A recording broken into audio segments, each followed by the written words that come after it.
Our next conversation tackles these kinds of challenges. Leading the discussion is the editor of the Arts Desk, Peter Culshaw. Please welcome Peter and our panelists to the stage. Welcome to talk. It's supposed to be about alternative money, about art and money, and there are definitely two subjects, I guess, we're all interested in: art, creativity, and money.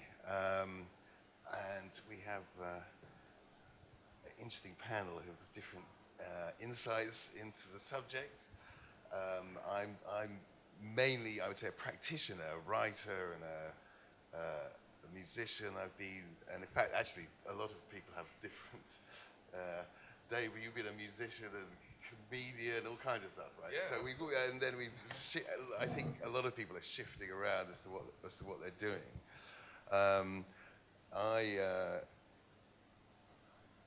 remember when I first came to London, I was thinking about the whole notion. I mean, it's a big business now. I think the arts is something like 71 billion. It's a huge business, and all businesses have research and development.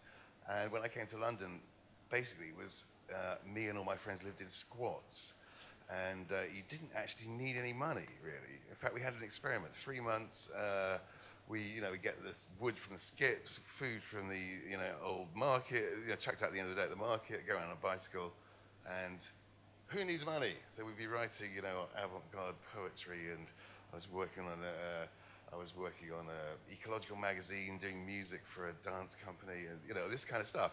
And actually, I do think we need research and development. Any business needs it, and it was certainly easier in those days to live in London, and a lot of people developed stuff. The guy next door to me was Jem Finer, who was in the Pogues, and he Fairy Tale in New York, that's his pension. He's contributed a lot to the economy, the exchequer, and this guy upstairs ended up writing about film in LA, and there was a strange choreographer who now works out of Holland. So actually a lot of things came out of that. And I actually was talking to Martin Ware from Heaven 17 a few weeks ago, and he was saying in Sheffield they had this sort of arts lab funded by the council, and that was, out of that came Human League, Cabaret Voltaire, Heaven 17, which actually made millions for the, profit. So, just in terms of finance. And then if you went after your squatting days, if you did get anywhere, then of course there was a period when record companies, and they had a lot of money. They were selling CDs at £14 a go or something, and there was and they funded magazines like, I worked for the Observer Music Monthly, who if you wanted to go to, I remember one time I said, I want to go and live with some pygmies in Africa because I'm very interested in their music and it's the oldest music in the world. And they said, okay, off you go then. And it's like the whole thing costs like £10,000 for one article. Anyway, those days are completely over. And so I'm interested in insights into, so then things changed particularly around the crash 2008. And then, a lot of the record companies had less and less money, and then things like, you were paid less for writing and all this. So one had to reinvent oneself. And I think this is what, in other words, the artist, the writer, and whoever, the content providers have to become more like business people. So I got a book deal. I read a book about Manu Chao, traveling the world with him, and and I published at that point said, have I got a copy just to show them? There it is, just to prove it exists. And they said, you think you're a writer? Actually, you're a cross-platform brand. And I'm like, and clearly one has to do that. And I found, the publisher's actually doing less and less. So you have to do your publicity. I've been getting rights having to get rights in France and Mexico. I'm just doing a rights deal in Mexico. And I'm supposed to be a writer, but it's certainly clear that, your writers and your artists have to be more like businessmen, or, and have to have a better understanding of how these things work. So when and one of the things that happened around 2008, we set up the Arts Desk, which was a website covering the arts in general, and it's, it's got good hits and it ticks along. and we had to do different models. We tried advertising, and then now we're doing subscribers and, you know, different models. And then we're going to see hedge fund people. And it's how you pitch things as well. I mean, we went to see this guy who's a big fan of the site, hedge fund type, you know, and he said, love it and everything. And so we turned up thinking, great, you know. So we did a little proposal. Basically, we need 100 grand to develop the site. This is what we want to do. This is how it's going to develop it. This is how it's going to bring you more money. And we realized this was a very bad pitch, because basically, from his point of view, it wasn't enough money. You know, if we'd gone in and asked for 2 million, and we had a scalable app that could go around the world, he could have pretty easily got the money, but we didn't pitch it right. And I think that's one of the things that Matt here is knowledgeable about, is how to pitch things. But my basic point is that, you know, things have changed. So like, if I do another book, I may well do it with Unbound, which is this kind of, you know, I don't quite know how it works, but anyway, instead of the publisher taking 80%, it's less, and they will do the stuff I want them to do, and I'll take more money. But I'm, you know, and the guy who lives in the cafe around the corner, he's just got a lot of money for his new album on Kickstarter, and there's crowdfunding. There's all kinds of different ways of funding your stuff. I mean, I've also written. Did a lot of music. I've written an opera about Cuba, so I'm going around, you know, talking to Havana Club. I'm talking to the Norwegian embassy. You have a fund. You know, all this. This is a different way of living for an artist or a writer, and so I hoped we'd get some insight into the different ways of operating. I mean, perhaps we could start with Thomas, perhaps. You know, Sure. Hi. So, like a lot of people, I'm putting stuff online, I'm doing stuff on YouTube, we all are, and the problem has been that so many people, you know, the whole thing was that everyone's a photographer now, everyone's a writer, everyone's a musician, and everyone's putting stuff out there. Have you got any insights as to how you can, if you like, monetize that stuff? And because I know you have been involved quite a bit with Billion Dollar Boy, you've got a sort of operation dealing with that. Yeah, so at Billion Dollar Boy, we basically help people who have large followings on social media make money from those followings. You might be aware that on YouTube you can monetize the video content that you upload, but you actually get quite a small amount of money per 1,000 views. To supplement that and to turn kind of people's passions into a career, we essentially act as a agent and or broker, finding them sponsored deals. That could be with an Instagrammer going to Palm Springs on behalf of Bentley to promote the launch of their new model, which we're doing in February, or it could be getting them to create a small sketch around a movie, which one of the examples of which we did last year was Legend, the Tom Hardy movie. We got one of the biggest Facebook stars in our books to reenact the fight sequence where Tom Hardy plays both Cray twins fighting himself. And we got Stuggy, who's one of our biggest Facebook stars, to fight himself and pretend like he had a twin. And really what was key there for Studio Canal was to promote the fact that there was a comedic edge to the film, but do it in a way that wasn't belittling the fact that it was, these guys were violent criminals and they killed people. So really, we're there to help these guys move from Stuggy's a removals man. We're here to try and help him turn creating into something he's doing full time. Okay. Well, that's a good introduction. Perhaps I'll bring in Dave, who is a creative obsessive, it says on your, and you've obviously done a huge amount of stuff. Editor of the Drum, founding chap, it says here, at Additive. Yep. And, you know, as I mentioned before, you're a musician, comedian, all kinds of stuff. So give us some of your insights. You're obviously kind of probably an all-rounder, I think we'd have to call you. Yeah, and I think there's a lot more people that I'm finding out there who are people who I'd consider to have creativity as some defining role in their life. And they're moving between different things. So I've got a friend in the States who, he was the writer of a big sitcom in the States a few years ago. Then he became a hip-hop musician for a while. And now he's just got his first graphic novel released, while he's also working on another TV show. You know, he's just turning his hand to everything, and I guess I'm pretty much the same. I actually get involved in advertising.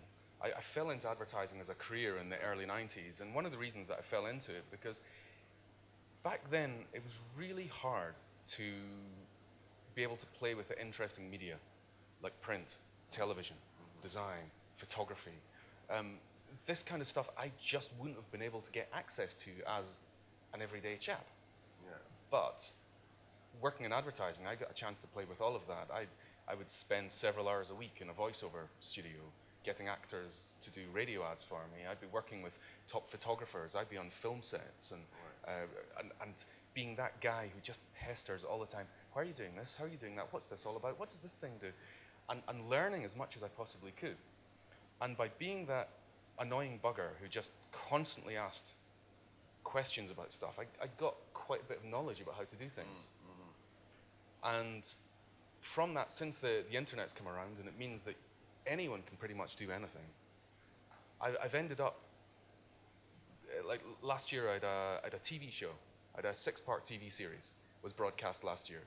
And I did a lot of that myself. I'd never done any of it before, but I was taking little bits of information and things that I'd learned in the past. I got an amazing guy to work with me who was used to doing broadcast stuff. And I ended up writing, directing, producing, doing some of the editing, doing some of the filming, writing all the music for, and presenting. Is this your secret spaces? No, that was another thing. Because I think that there's a certain thing, if you're a creative obsessive, I guess, as I describe myself, you've got a rampant curiosity, and you want to be pissing in virgin snow. You want to be doing the stuff that no one else has done before. All right, okay, take that example of your six-part series. I mean, we're not beating around the bush here. We need to know. We're talking about cash as well. I mean, how do you manage to fund that? There we go. This is the interesting thing. I think everybody can be creative. Now, that's the new thing. So you don't. I mean, when I started, you had the gatekeepers. You had to be signed by a record company. You have to, if you want your record reviewed, it had to go into the NME or the. You know what I mean? Like, that's completely gone. So that's very liberating. The problem is what the discussion is how the hell do you pay for it? Yeah, I mean, even to be honest, when people would refer to Led Zeppelin's £1 million upfront deal and all the rest, they didn't understand it because it wasn't free money. Actually, that stuff, the band had to pay for the marketing, the merchandising, and live gigs and all sorts of stuff. So that money was an advance, and they had to pay it back off of sales. So a lot of people didn't understand what that was, and it was slightly mythical anyway. With the TV show, well, we did this 6-part show that was broadcast last year, and we did it in a really non-traditional way. So we didn't talk to any television commissioners. We didn't take any money from broadcast channels. We had no experience whatsoever, and that really helped us. We ended up turning a small profit on it, and we managed to so basically reach quite a big audience. You sort of funded it yourself? Or no, this is with it. Okay, sorry. So what we did is we included the television filming, the filming of this, which actually was initially scoped as 5-minute online films. And when I got my hands on the budget, I realized I could do a hell of a lot more than that. If I didn't take any money myself, personally, out of it, so I actually donated my time for all of that stuff, because to me it was like a university learning experience. I did a 4-year master's course in 6 months, as far as I'm concerned. And we sold a cross-platform media package to one of the clients. This is with the Drum here, Drum magazine here. And that package included selling them advertising, online hub, events, lots of other promotional stuff, special pieces of editorial. And from that, the money that we made from that package then funded the films. Now, there's two things you need to know about broadcast when it comes to getting corporate involvement. One is that companies and individuals cannot pay to appear in a film. And companies and individuals cannot pay to have any influence over the editorial take of the film. So what we did is, because I knew that, but I knew very little about broadcasting, we put that into the contract and said, as you will have absolutely no editorial control, we'll have full editorial control. And also fiscally, you're not paying for these films. You're paying for all this other stuff, and we will do the films. Okay. So there was a fiscal part of the deal there which addressed those two different parts of the broadcast guidelines. We ended up, I was so busy, I knew that I wanted to be able to take this to broadcasters, but I had no idea really how to do it. So, and I was too busy as well, so ended up not going to broadcasters to talk about it. Just got the films finished, put them out online, one at a time, and did a premiere for each of them, where we would show the show, and then we would have a panel discussion from industry experts, because each show was about a different industry, so like education, healthcare, smart cities, finance, all that kind of stuff. Within 48 hours of the first film going up, I started to get emails from broadcasters saying, this is really interesting, do you have a distribution channel for this, would you like us to broadcast it? Now, we ended up going with the community channel, which is it's the channel that you've never turned to. You know that one? You know, it's somewhere up there in documentaries in your Sky thing, and you've never switched it on. You've skipped past it. It's that one. Right. Well, we had it on the community channel, but the surprising thing is that each of these shows got 10 to 20,000 views, right, which was so far ahead of what I thought that channel would be able to generate. And I was really impressed. And they keep putting it on. So it was on. One of the shows was on on New Year's Eve. But what it was about was it was generating finance for the ancillary stuff, for all the stuff that's all the spokes of the wheel, and the money from that then paid for what ended up truly being the hub of the activity. But that isn't your main source of income. You do like stuff for corporate. Yeah, I'm a consultant. I'm a speaker and writer, all sorts of things. What was the budget on that? The budget for the film was 60,000. And Is being that able to per film or for the whole? Oh no, that was for the whole thing. And that's we didn't even spend that much.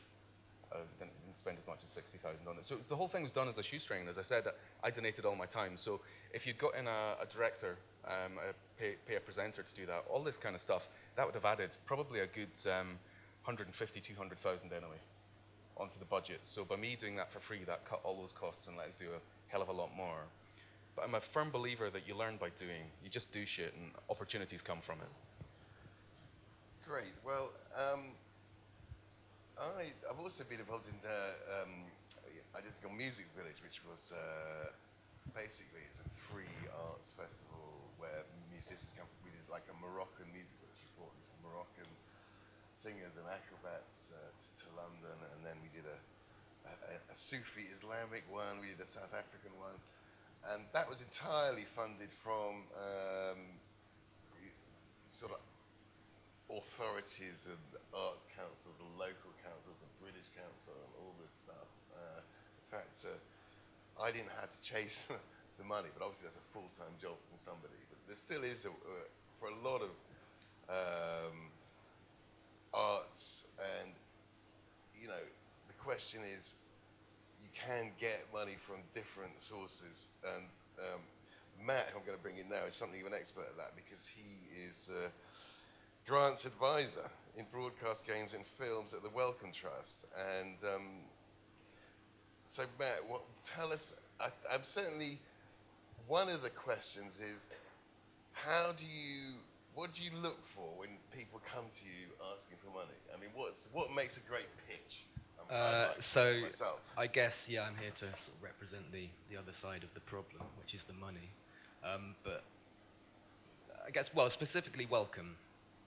Or if we take a step back from Wellcome and just think about funding, because I used to work at the British Council as well, and I'm also, you know, as everyone is, like a kind of struggling musician / artist. I was a former art student, studied art direction.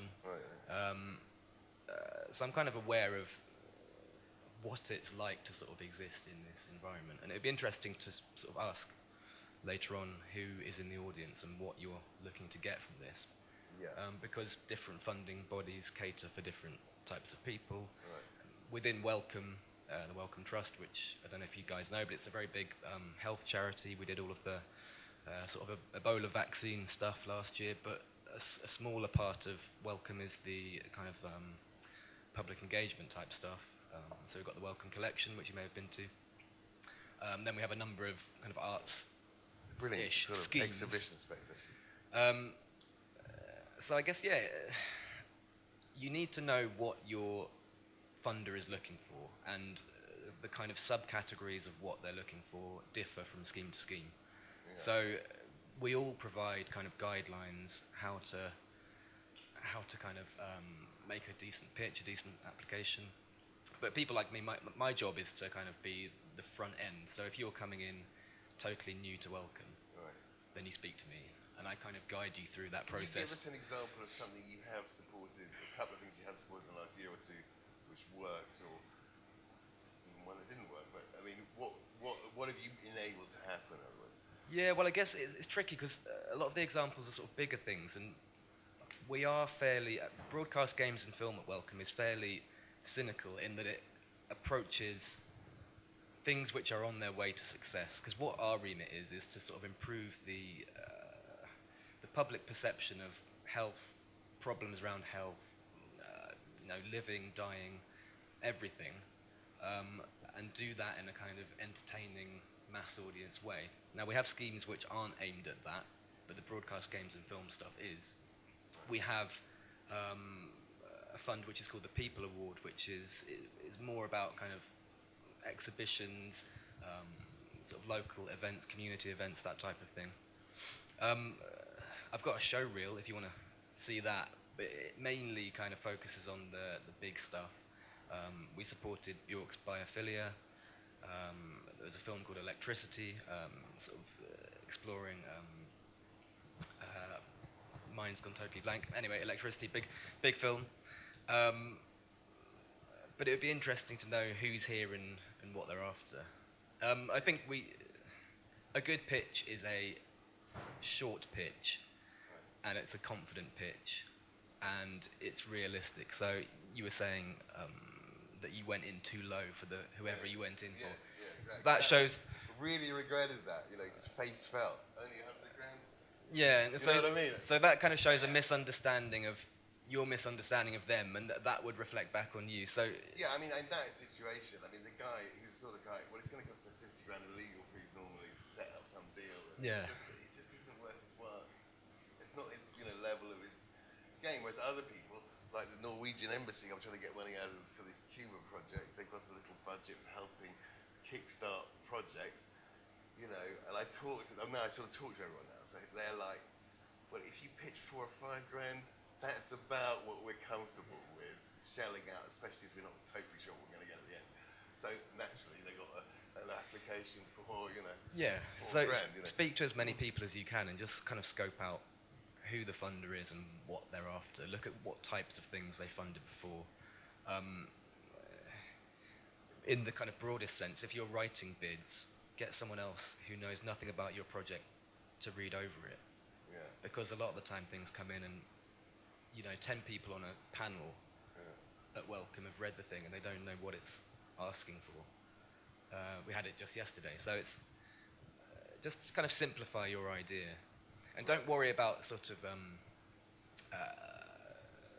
the writing of the bid, the proposition, the project proposal, whatever, that's part of it. But if your idea is rubbish, then no one's going to want it anyway. So A, be confident that you've got a good idea, and B, be confident that if you show that idea to someone, they can understand what it is.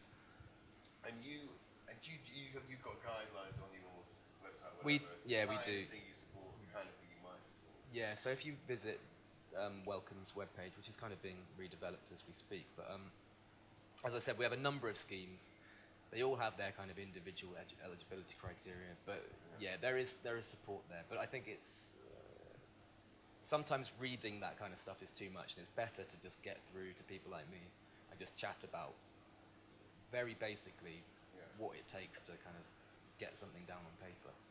As far as that kind of money, you were on the British Council. Yeah. Who are the people with the cash these days? In which sectors, I guess? The arts, Brands. Arts, music. I'd agree, yeah. It's brands. Brands. Yeah. Well, I said, there's a friend of mine who used to be a struggling writer. He now is working for Boiler Room, and that's the whole thing. It's like which brands are going to, that spends his entire time meeting brands. Yeah, I mean, that's the main point, I think. Is that I was chatting to Martin Ware as well last year, and I was asking him about the idea of selling out, because when I used to be a musician in the late 80s, early 90s, I know I don't look that old, but I was, when I was doing that, there was very much this idea that, well, first of all, there was still the myth of this sort of £1 million upfront sort of signing bonus. But also there was the idea that I don't want to sell out. I'm not going to give my music for adverts. I'm not going to do that. Can I just interrupt you with a little story? When I was with Manu Chao, who's one of the old style, I don't want to sell out guys, who, he's a kind of political singer. Anyway, I think HSBC had done a bank advert, and they got the soundtrack from Fatboy Slim, but he said, yeah, sure, because they're going to pay him lots of money. Fine, go ahead. And but the bit of music they wanted to use was actually sampled from Manu Chao. So the ad was all ready to go out, and I was with him, and these people turned up and said, listen, it's going to be a disaster if you don't give us, you don't give us the rights. But in his case, because he's like a sort of rebel guy, if you like, even his brand would be damaged by the fact that he's on a bank advert. So foolishly, they more or less said, listen, we'll pay you $500,000, and we'll write a check right now to any charity you want. You don't have to take the money yourself. And he said no. So that was an extreme example, and very rare, I imagine, these days, of somebody turning down money because, firstly, either he didn't believe in it, which I think is true, but in any case, if he did, his fans, who see him as this alternative guy, would be very disappointed to hear his music on. I suppose it's whether you can afford to turn that stuff down. Well, he actually had a big hit clandestino in the days when, he make made money out of a lot music. of money, so he's made millions, and I suppose that's it. So he's in a position where he can turn down brands he doesn't like. I mean, these days as musicians, because we've gone beyond the sort of album deals, where a lot of the people who are getting deals these days, they're actually only recording 2 or 3 songs and then putting it out and seeing how an audience takes to it. And it's very, very difficult to make money. You certainly don't, and really never did, make money out of singles. Singles were adverts for albums, and people aren't really buying albums in the same way anymore. So the financial bottom has fallen out of that in terms of for artists. And the ways to make money these days is by doing deals with brands, so with adverts or any other sort of corporate deals, by getting your music in computer games, in films, in television. That is the way you make it. Because even tours these days aren't making the kind of profits that they used to make. There was a high point of tours in the 90s and early 2000s, and they aren't making those profits anymore. And if you see brands as entities that already have an audience and also pay you, that's probably a good thing. And the idea of selling out is becoming less of a thing than it ever was before. Yeah. Well, I think also I was going to say, I don't think that... you're trying to find some compatibility between the brands and the content providers or whatever, as we can think for. Yeah, I definitely think that the idea of selling out is quite antiquated. I think it totally depends on the brand, if it's the right fit for the particular creative, that the content idea actually works, that their audience is that your fans and your audience are actually going to appreciate and engage with that content. There's no point in going ahead with something if it really doesn't fit.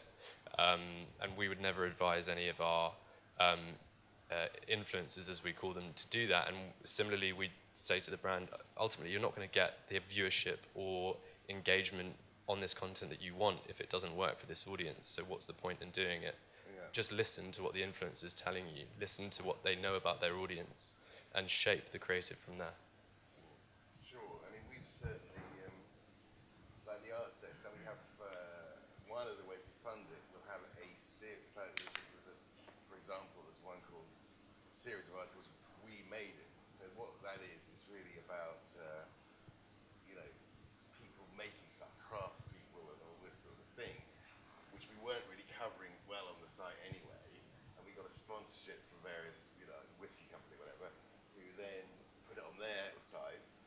And they're not actually, the question, there is a nervousness amongst writers, journalists, that somehow you are being influenced in the wrong way. But I mean, that was always the case. If you're working for Murdoch or you're working for, it's very difficult actually to be totally independent anyway. And in fact, in the same way as your film, they haven't really got the time to go around saying, altering the content. The fact they liked our content and it looks good and it fits with their brand, and we make a bit of money, which is great. I also think the idea that there weren't kickbacks back in the day for referencing a particular brand is quite naive.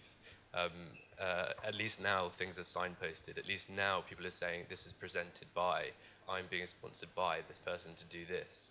And I'm doing it because I think the content idea is great. I'm doing it because I love the brand. I'm doing it for all of these reasons. At least it's transparent. I also I met one of the guys who high up to the EMI recently, and he was saying he seemed to get the impression, I don't know whether other people have this, that it really hit a bad point a few years back, but now because of streaming especially, they are actually things are picking up again, having hit a really low point. I don't know, you've been involved in music. It seems to be. I don't think it's quite, that money doesn't seem to go through the artists yet, but at least the record companies aren't sacking people anymore as much. I always thought a weird one was Red Bull Music Academy, which now seems to be, they kind of have sort of sucked in a sort of roster of people who are fairly respectable. But when that first came around, I thought, what the hell is that? Why would you want to be associated with? Well, because actually I did a radio show with Red Bull, and it was interesting. I thought it was fascinating actually, because I assumed they'd want to say, this is sponsored by Red Bull, blah, blah, blah. No, it was very oblique. Just right at the end of the show, it says, oh, well, thanks to the Red Bull and it studio. seemed very oblique, which was kind of cool, I have to say. And now it's kind of set us. You don't think of it in tandem with that drink. I mean, you do because the branding is pretty, literally sort of there on everything. But it's kind of set itself apart. And I find that's a weird one. Well, Red Bulls makes more of its money out of its media that it creates. It's a publishing house, a cross-platform publishing house that also has a drink now. So the whole balance of it has completely changed. And I think Red Bull are really interesting as a model for doing this. And as much as I don't drink this stuff and I think it tastes like rancid cat piss, that gets you all buzzing and excited and rots your teeth. The quote you on that maybe is there. Yeah. Delicious. But still, as much as I think it's delicious, where's the camera? As much as I think it's delicious, Red Bull, I would love to do work for you if you've got any money. Bull, by the way. I love Red Bull. Anyway. I'm on Red Bull. Anyway, Most listen, delicious I rancid think cat's piss I've ever had my whole life. As Matt was saying, we can't see the audience very well, but I mean, oh yes, why not? Why don't we do that? Because actually, we want to know who. Sorry, it'd be great to know who in the audience, where you're coming from, as it were, on the spectrum. Are you, corporate people like Red Bull people? Are you struggling artists? Are you what? Anyway, anybody want to join in where we are? What do you want? What do you want? And if you don't want anything, we'll just carry on. What would you like? An a cappella quartet? Is that? Yeah. Roving microphones. How many of you are artists? Would consider yourselves to be artists? Hands. We've got a few tentative people. How many of you would be working in sort of corporate land as sort of as corporate creatives? Sort of, yeah. So we've got a bit of a balance there, and then the other ones, I'm just assuming your arms don't work. Not everyone's. Not everyone is involved, but oh, Works. Oh, okay. Here we go. It's very much about the idea of selling out. Obviously, we're getting used to the brands, and that's very good for us.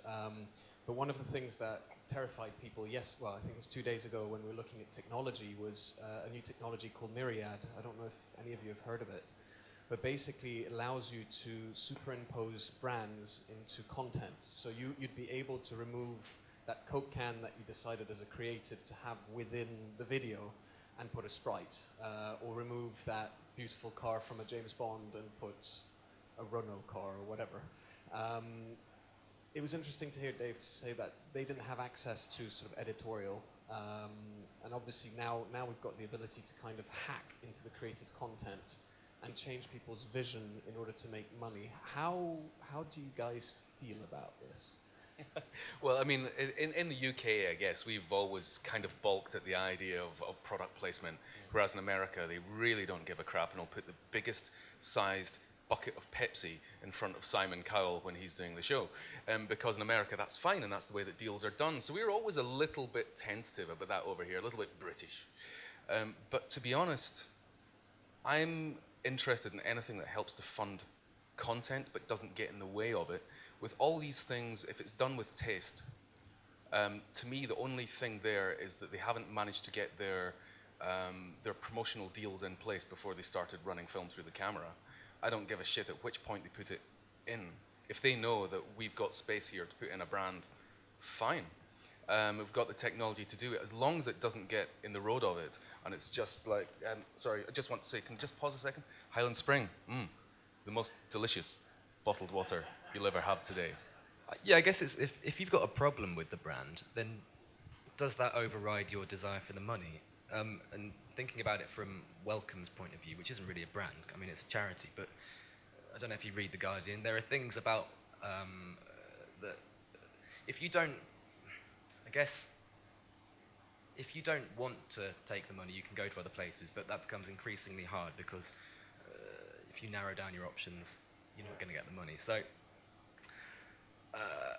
going back to your point about whether money can kind of influence editorial and stuff, we do build things into contracts. We have grants and we have awards. Awards are kind of contract based, and typically the broadcast kind of games, film things, the bigger things, we do say, if you want our money, then we'd like to have our logo at the end. Absolutely. And also, because we're trying to sort of represent health through collaboration with researchers in a kind of a good way on screen, then there may be things that we kind of suggest to the people making the thing, which helps them change the content for the better. Now, there aren't many charities, I think, doing that. So we're kind of interested in working with the people making the stuff to make it better. How does that work? If there's a scene where somebody's smoking and it's not something like that, they say, well, why don't you just put a little thing saying it's not so good for you? No. It wouldn't be like that. So the idea of these funds with Wellcome are to kind of bolster the experience, the realism. So this isn't about sort of saying this is bad for you, this is good for you. Yeah. This is about saying if you're going to portray someone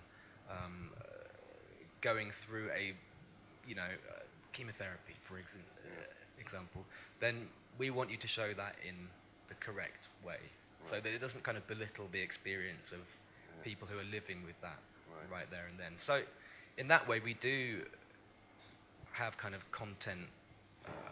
We do say, if you want our money, then make the content really good. And what we want to do is kind of enhance that by bringing in early stage kind of research and development stuff. Well, I suppose the question is how much it damages does it damage the content? I mean, clearly throughout history, you've got the Medici supporting people in Florence, and even if you think the most sort of pure filmmaker, people think of someone like Tarkovsky, but of course that was funded by the state, and he had all kinds of stuff trying to get everything in, you know. But with brands, there's always going to be brands that are on sympathy and brands that aren't. There's brands that will add kudos to stuff, so people are very happy to define themselves with an Apple logo. but people aren't quite so happy to walk around with a T-shirt with Hewlett-Packard on it. You know, there's different For brands example, have Apple is different less likely to, things. if you want to do a film about, exploited workers in factories in China, you're probably not going to get Apple to support Exactly. it. So it's finding the brand that's it's exactly what Tom was saying. It's the brand that's got a certain amount of cohesion and sympathy with the content creator and with the content itself. Yeah, or we did something with Canon recently. These guys are constantly creating content, often filming on Canon cameras. It's a perfect fit. So if there's a fit there, then I don't see why you couldn't go for it. Yeah. I was interested. We were thinking today about, we've all been touched by David Bowie, and he started off in this world where he was a failure for a long time, basically. Living around Beckett and thing, band after band, has got absolutely nowhere. He was also an advertising copywriter. That I didn't know about. But do you know what I mean? When it was easier to live in the city, I think because it seems to me it's actually quite difficult to have that period. Of course, he ended up being a great financial innovator doing Bowie bonds and, which was a whole new way of doing business, which I think is still going quite I watched a well. clip this morning from 1999 of him trying to convince Jeremy Paxman that the internet would be a thing, which was quite good. Yeah. Can I just point out the extremely cool way that Matt holds a microphone? It's like this. It's spitting rhyme. Yes. It's like Rhyme MC. So, Matt, are you still doing music and practicing stuff as well in the evenings? Yes, I'm a struggling musician, but I'm not trying to make money out of it, so this isn't a problem for me. Okay. If I was intending to make a career out of it, it would be awful, and I would have given up. But it's just a hobby. But we do play live. I do think going back to the city thing. I mean, it's so expensive to live in London, and there was this. I think of the most extraordinary example, I think, was New York in the 70s, where you had these cold water flats, you could live on nothing, and then within about 2 miles, you had the invention of minimalism, disco, salsa, punk, all these kind of incredible forces just went around the world. And I just wonder, is that we're talking about, presumably you'd think that it's impossible to to have the time to do it because you're just trying to pay the rent in London. Well, there's a lot of it that people will, when they're talking about money, very often what they don't need is money. If money is your motivator, it's not necessarily the same as an artistic motivation. So you probably didn't need that much money to get involved in disco and funk and punk. Yeah. Just in the same way, so you can create things these days for absolutely no money at all. I published a book myself about 4 years ago, and it went on to get a lot of sales. But it didn't cost me anything to do it. I wrote it myself, I designed it myself, I put it up online where I didn't have to, the copies are printed as people order them, so there's no upfront cost for me. I've done the same with music, I do the same with film. You just make stuff and put it out there. You don't necessarily need money, except for slightly more high profile stuff. But then you're not charging you for your time. No, I was just going to say, and it's one of the horrible things that we have to say is, what does success look like for you? And you can put things out on the internet, but is anyone going to see them? And is that an issue for you? And if it is, then I think time is more important than money in many ways. People ask for money because they don't have enough time to do it. So if your content's good enough, and you're willing to do, say you're a musician, you're willing to write all those emails and contact all the people who've got the music blogs and do all of that work. It's time, it's not money. And there always is this thing, I guess, that as I went through my career, you end up having less and less time. You've got a family and all the rest. It's money that I need now to get stuff done because I don't personally have the time. But I think that there's a balance. Presumably we're saying that the success in that situation would be as much money as possible from the thing that you're putting out. Yeah. And so I guess that goes back to the idea of selling out and everything. Are you doing this for money, or are you doing this because you quite enjoy it? Or you want to produce something beautiful for the world, or you want and I think that prestige. The same as enjoying it. Yeah. There are totally personal reasons for doing it, but The just brilliant, creating something of the value. brilliant thing now is that you can build and own your own marketing channels.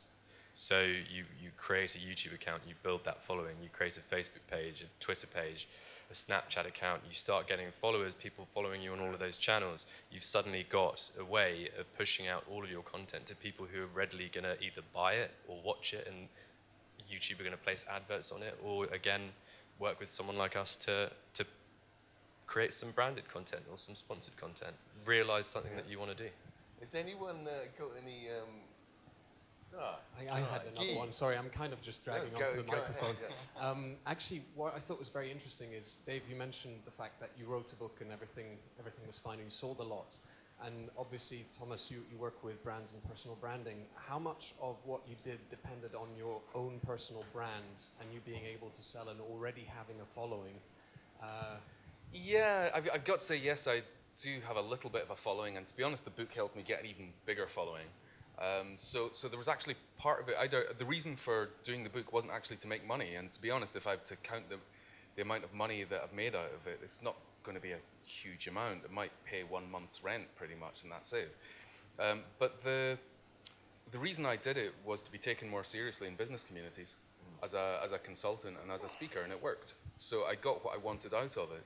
There's also one of the ways that I've sold the book is as part of a marketing strategy, where when I go into companies, and I speak on creativity and I do workshops all around creativity to help companies use it more effectively within part of their culture. I give away copies of my book. So, right, how many people in your audience? 50 people? Fine, I'll give you 50 copies of the book. I'll throw that in as part of my fee. And so when you do that, it's a little bit more special. And to be honest, it's harder to lose than a business card.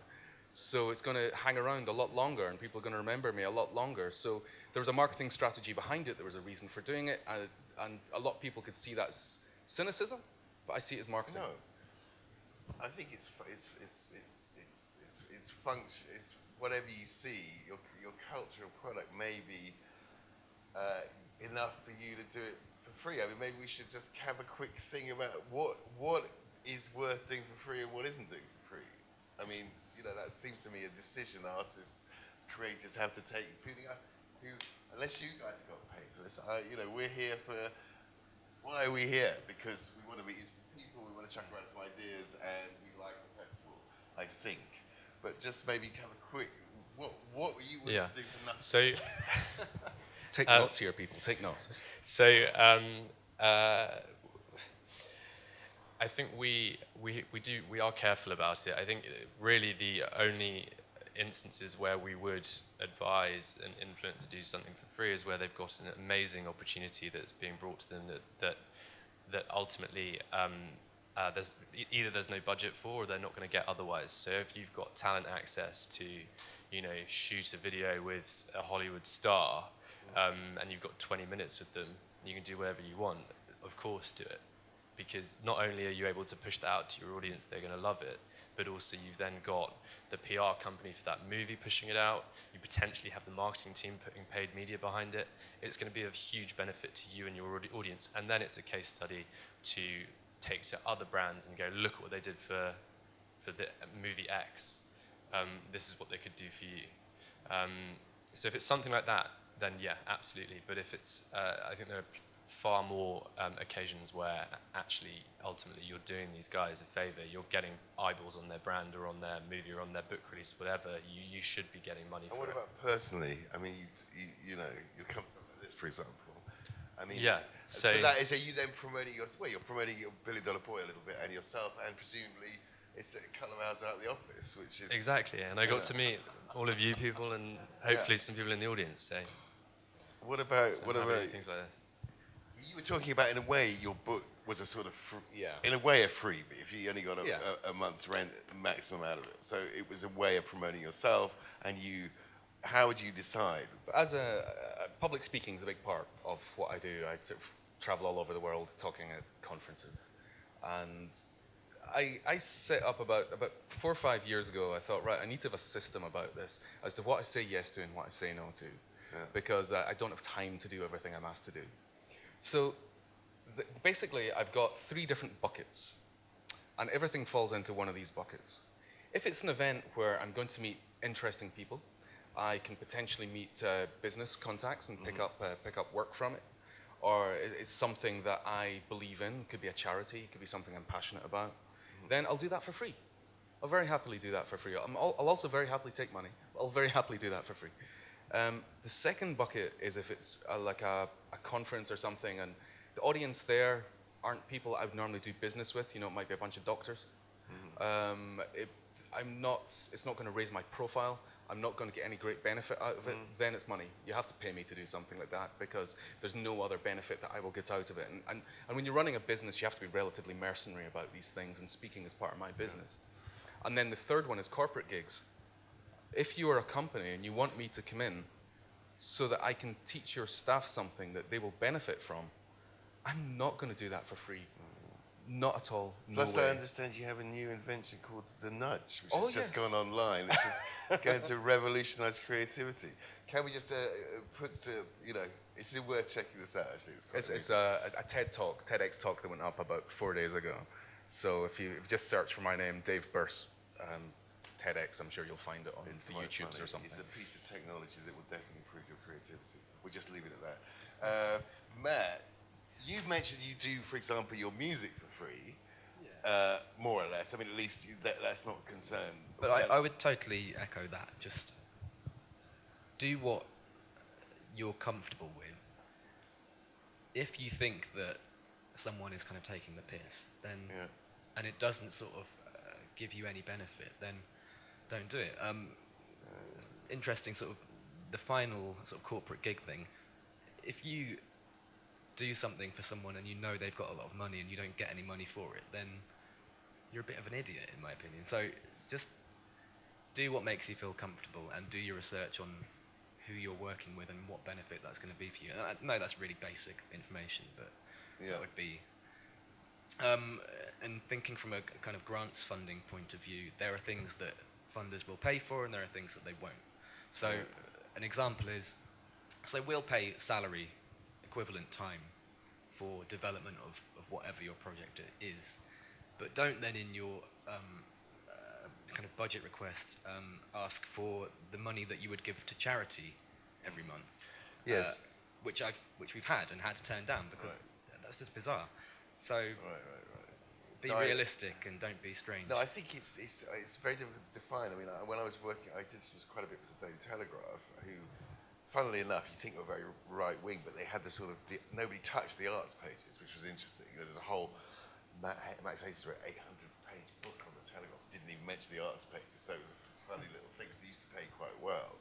And I was saying about the expense, how much, obviously the question of expenses is a big issue which we could spend another hour talking about, and how you, but I said, so what is your policy on expenses? They just said, it's fine, you just don't take the piss, which you kind of had to work out, you had to pitch it, what is fair, actually, in that situation. Of course, now, a lot of these people won't pay expenses. You have to ask in advance, you're doing an interview, and they have to, if you want to buy them a coffee and a sandwich, you basically have to talk to the accountant. Post-expenses scandal. So when I used to work at the British Council, when that kind of MP's expenses scandal happened, just everything was totally reined in. Right. And actually, I guess, when was that? That was maybe around the time of the last financial crash, but as a kind of parallel to that, loads more charities came in to the British Council for funding because public funding had just stopped. Okay. Two things there, I guess, but yeah. All right. I guess that's another thing we could talk about, which is the state of the state of the nation. But I think we may have to wait for the next one for that. Isn't that right? Akua is waving that we've run out of time. Is that right? So I just think thank you for coming, everyone in the audience, and I hope you are creative and prosperous as much as you can handle, basically. And so I'd like to thank Thomas, Dave, and Matt, and their information and their websites and stuff. Actually, a lot of what they're doing is worth following up, I have to say. And any last comments? Are you... You look like you say something. Yeah, no, I was just going to say, come and have a look at our website.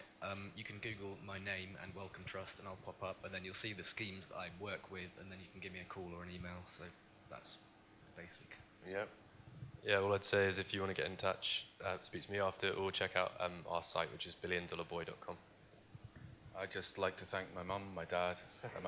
There's a whole bunch of drum magazines up there on a table, I believe, so feel free to grab one because you never know when you're going to find a wobbly table in a cafe. And do check out the top award-winning site, theartsdesk.com. And, hey, don't forget my book.